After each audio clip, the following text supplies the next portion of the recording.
Okay, so I recently did a video on some other options for good traditional pocket knives other than Great Eastern Cutlery.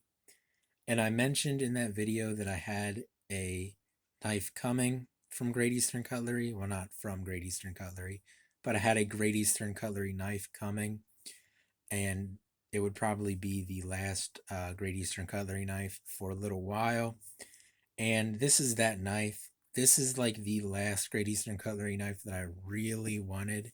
I still want an 81 bull moose, but I'm willing to wait a little bit until one comes up at a what I consider to be a realistic price for one. I had the opportunity to buy one for $120 over the summer, and I really should have just jumped on it, but I didn't. Um, but anyway, this is the 86 Oilfield Jack, and this one's in the oily creek bone. This is probably the second handle material or second cover material that I would have chosen. The top of my list was the oil sucker rod wood, which is this wood that they used in the like pipes to suck up oil in the Titusville area.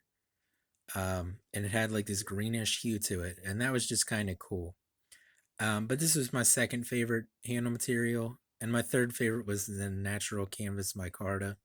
All three of them have this cool like titty wrench shield here, which I thought was cool, and one of the reasons why I really wanted this knife. I did have an opportunity to buy. I had several opportunities actually to buy the like tortoise shell acrylic version of this knife, and I kept passing it by, thinking, I don't really want the tortoiseshell acrylic. And then, of course, by the time that I was like, oh, I could do with the tortoiseshell acrylic. I think it would be fine. By the time I decided that I wanted one, they were all gone. So, so I missed out on that.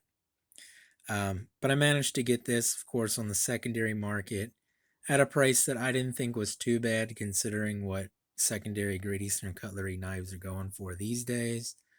Um, I got it from a guy on eBay. He said there was some scratches on the bolsters from him carrying it, and I think there's a couple little like black spots here on the blade, like up here, little pepper spots. No big deal. Especially for me, who's gonna carry the knife and everything. But because of that, I think his price was a little bit more realistic than anybody else's. So I just got one while I could get one. And like I said, this will probably be the last Great Eastern Cutlery knife for a while, unless by any chance a bull moose would pop up at a price that like I just couldn't turn down.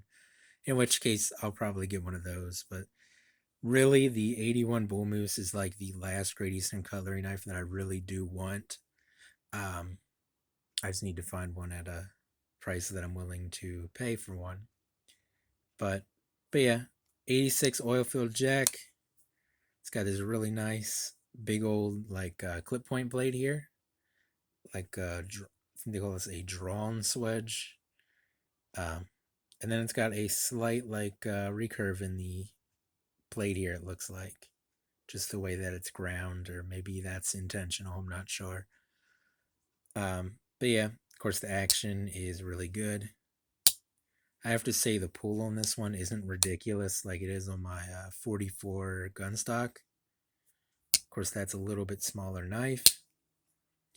And then the secondary blade is this sheep's foot blade here, which, I mean, my two favorite blade shapes, I think if I had to list them, would be a clip point and a sheep's foot are like my two favorite blades. I also really like spear blades. Um, but I think my two favorites are probably a clip point and a sheep's foot. And this knife has both of those blades, so that's pretty cool. Of course, knives put together really well. Obviously, it's Great Eastern Cutlery. Um, but yeah, I mean, I really wanted this knife for a while. Finally, just decided to pay, the price for it. Bought a slightly used example with some, pepper spots on the blade, a couple scratches on the bolsters, but not a big deal. The knife's gonna get carried and everything anyway because that's how I enjoy my pocket knives. I put them in my pocket and carry them and use them. Some a lot more than others, but I do try to carry all my knives, at least a little bit. Um, but anyway, I just got this like last week sometime and just had time to do a video this morning before I go to sleep, and figured I would show off this knife. But anyway, it's going to be it for this video on the 86 oil field jack. So I will see you guys in the next video, and I hope you have a good day.